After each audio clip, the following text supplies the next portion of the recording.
007 is sent to recover a high-tech encryption device known as the ATAC, which was on board a British spy ship that sunk off the coast of Albania.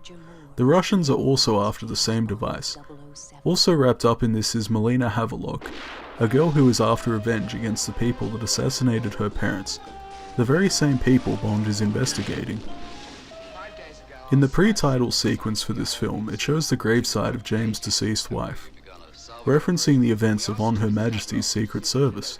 They also bring back Blofeld finally, with another attempt to dispose of Bond, which fails and ends with Blofeld being killed. The tone of this installment noticeably had less camp, dialing it back to a bit more of a serious direction. He didn't rely on gadgets like some of the most recent entries too. This was due to the backlash from fans and critics that the series had become too focused on gadgets, comedy, far-fetched plots, and a number of other elements.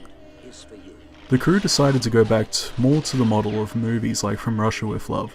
I'm not a massive fan of this installment, but I always liked the character of Melina.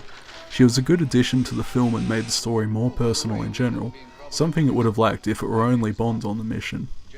The score was also composed by Bill Conti, mostly known for his work on Rocky and most of its sequels. It's a very 80s cheesy sound, and the score often gets a lot of negativity from fans. It's a love it or hate it kind of thing, really. Despite my like for this kind of music, it really doesn't work well with the tone of the movie.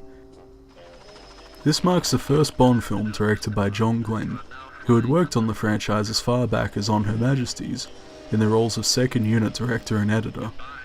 He would go on to direct the next 4 films following this. I did appreciate that it went back to a less campy tone, but at the same time there's something about it that just doesn't make it one of the greats to me.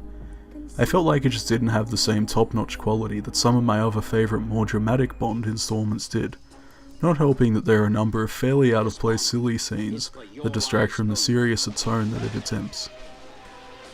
I didn't like how the Blofeld part of the saga got concluded. It couldn't really be helped for legal reasons, sadly, as I would have loved to have a real big concluding entry taking care of Spectre and Blofeld for good. I'll cover these legal problems more in one of the extra videos later, towards the end of the journey. This entry was apparently written with a new actor playing Bond in mind, with Roger Moore actually agreeing to return to the role last minute. As much as I love Moore, the film would definitely have worked better with a fresh Bond due to the change in tone. Don't let some of my words sway you from see this one though, as a lot of people actually really like this installment and would disagree with me.